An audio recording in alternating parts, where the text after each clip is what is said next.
আসসালামু আলাইকুম গাইস। আজকে আমি চলে যাব নরসিংদীতে।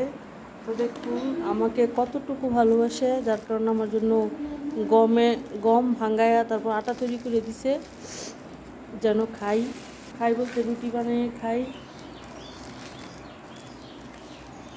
কি ভালোবাসে আমাকে দেখুন। বান্ধবীর বাড়ি থেকে এরকম ভালোবাসা কি কেউ কখনো পেয়েছেন? কমেন্টে জানাবেন সবাই।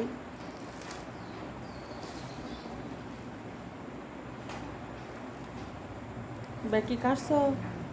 না, এমনি থাক, কাটলে এটার সৌন্দর্য নষ্ট।